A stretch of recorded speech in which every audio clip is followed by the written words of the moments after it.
Hello, everybody. I'm Jacob Gurman, and I'm here with Department Chair of the Drama Department, Professor Royston Coppenger.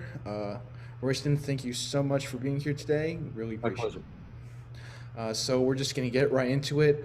Obviously, as you know, and as we all know, uh, COVID took a big toll on everybody, and especially in the performing arts. So, being the department chair and being a professor as well as a director, what has been the most difficult aspect of dealing with COVID 19 within the drama department? I think our main focus was trying to make sure that everybody was safe. Mhm. And that happened in different ways, depending on the the areas of our job or our mission that we're talking about. One of the things is that we had to, from the beginning of the year, to limit the number of people who could be in our practical spaces at any given time.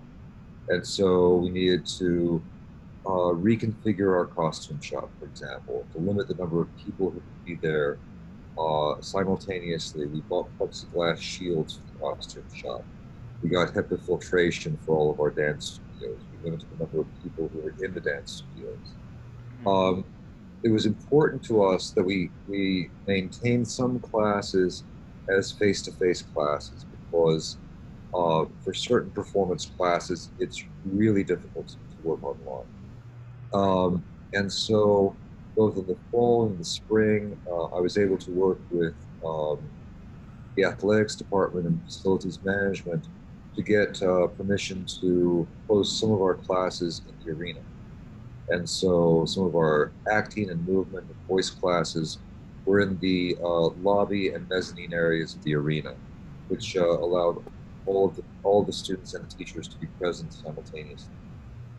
Now, as far as our productions, in the fall, we did live productions that were socially distanced, with the actors wearing masks, with a very limited. Our first show of the season, Barefoot in the Park, was done in the Black Box Theater, and we limited the audience to 20 people at a time, which allowed us to.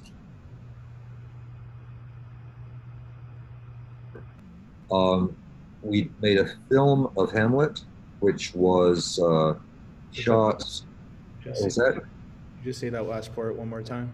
Okay, sure. So with Barefoot in the Park, we had a socially distanced audience. We had 20 people in the black box with 8 feet of space around each audience member. We made a film of Hamlet, which was shot largely by the actors themselves on their phones and then edited together.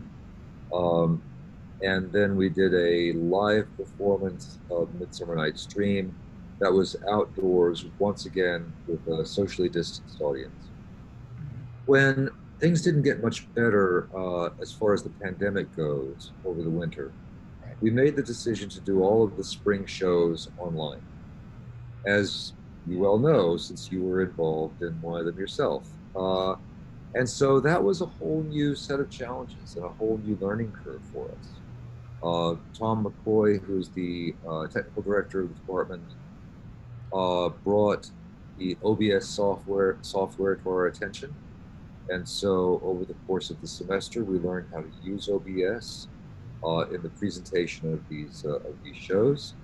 Many of our rehearsals were online, where we had limited live rehearsals in a studio with no more than 6 people in the room at one time, and everybody masked. I'm really proud of the results that we got. We learned a lot. I think by the time we got to our last show of the season, Phaedra, we'd learned a lot about OBS, about how to present these shows. We started presenting on Twitch TV. It was a great learning experience that I hope we never have to do again. But you know, but things did work, and even this week we had our auditions for the fall shows online. Some of the um, some of the callbacks were online. Some of them are going to be live, and so we've just tried to adapt. You know, as much as possible, we tried to. give our students the experience of a full year as drama and dance students at Hofstra, working within the limitations that the pandemic presented to us. So we did our full season of drama pieces, we did our full season of dance concerts, and I'm really proud of how everybody rose to the occasion. I know it's been a lot of strain. Yes, it's definitely been obviously a challenge. It seems like for the department and for everyone involved in these productions. But what is the biggest thing you think after going through all this, after figuring out all these alternative ways to try to keep theater going here at Hofstra, and in the department?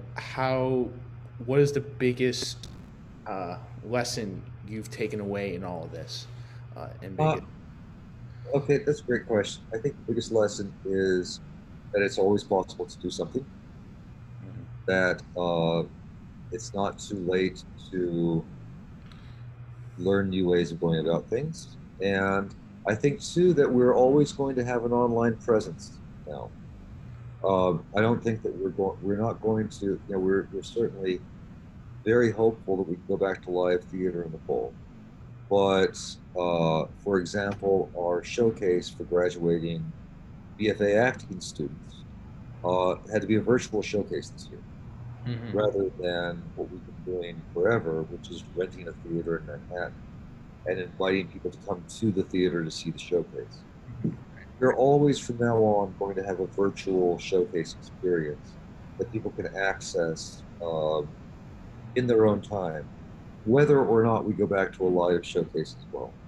Um, we did our touring production of Hamlet as a film and then put it up online for free and invited high schools across the country to show it to their students, right?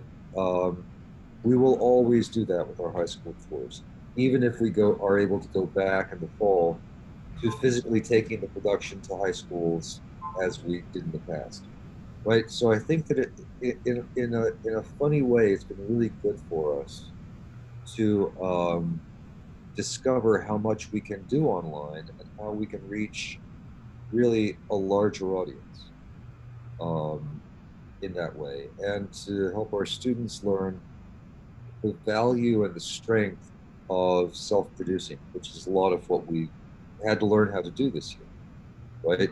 And one of the things that, as I'm sure you know, um, one of the ways that people create work now is by self-producing work for online venues.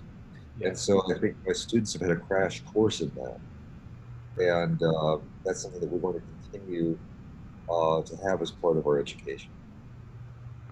Right. So, and you kind of touched on this, but going forward, how do you think this will, of how much longer going forward do you think these type online formats will last and will be a part of the department and a part of the curriculum as far as that's concerned going forward? Do you think?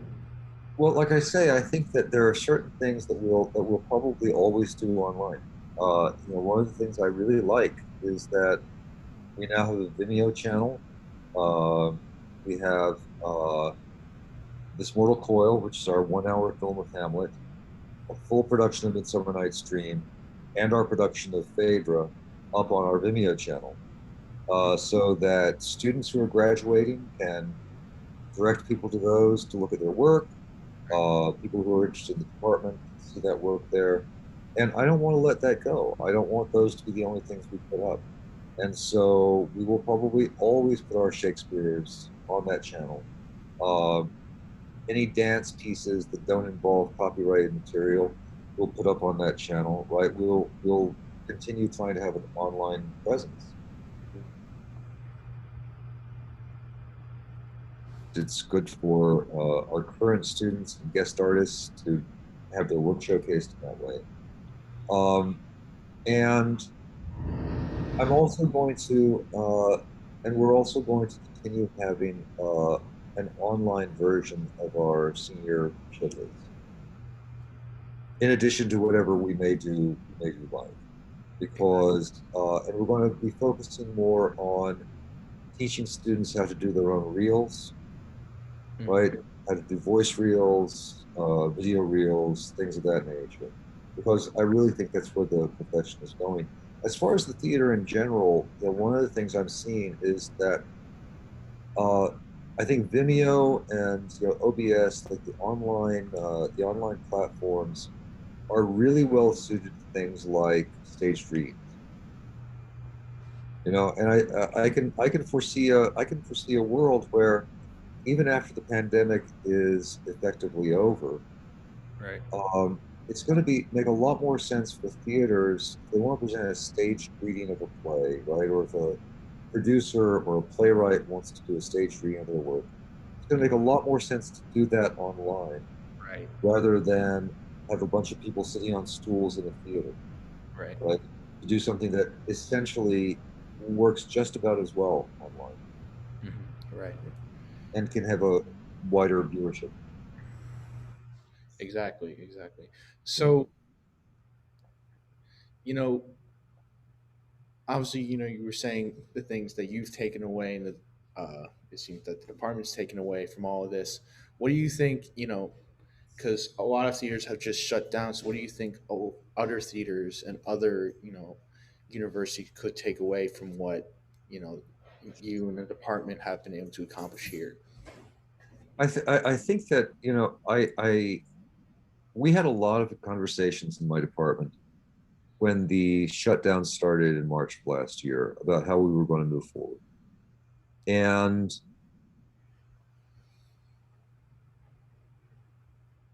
there was a period of time in which we weren't sure how the university was going to respond to everything that was going on, right? Because some universities called it very early that they were just going to be completely online in fall of 2020.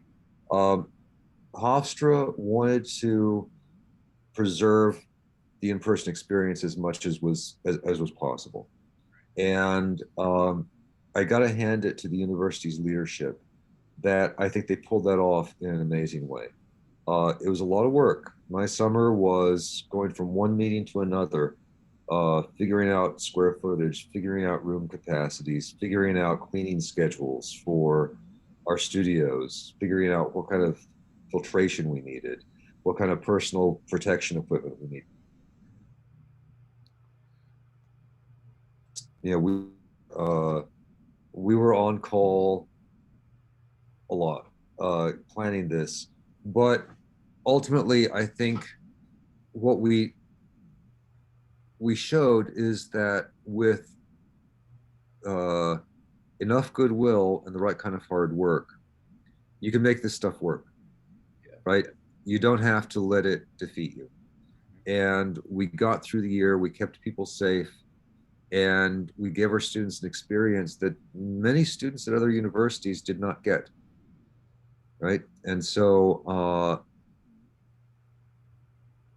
if there was something I could pass along to professors of drama in other institutions, it would be there is more than one way to skin a cat, and as we say in the South, and that you have that people are far more resilient and resourceful than they may think they are. Right. This time last year, I don't mind telling you, I wasn't sure how we were going to make any of it work, but we seem to have made it work. Right? We seem to have made it work, and we got our full season done, and I'm very proud of the work. I think not only did we get it done, but I think we got it done very well. It, So it, it is quite an amazing thing, and how you and the entire department was able to come together and pull this all off. Being someone who was in a show, I can't tell you the amount of times where I was just shocked at how, you know, with OBS and all the stuff that you were mentioning, they were able to pull this off. So, Royston, thank you so much for being here today and taking your time. I really appreciate it. And you should be very proud of the work that you've done and the department has done. It is quite a feat. Uh, Again, I'm Jacob Gurman, and until next time, so long. Thank you, Jacob. Thank you.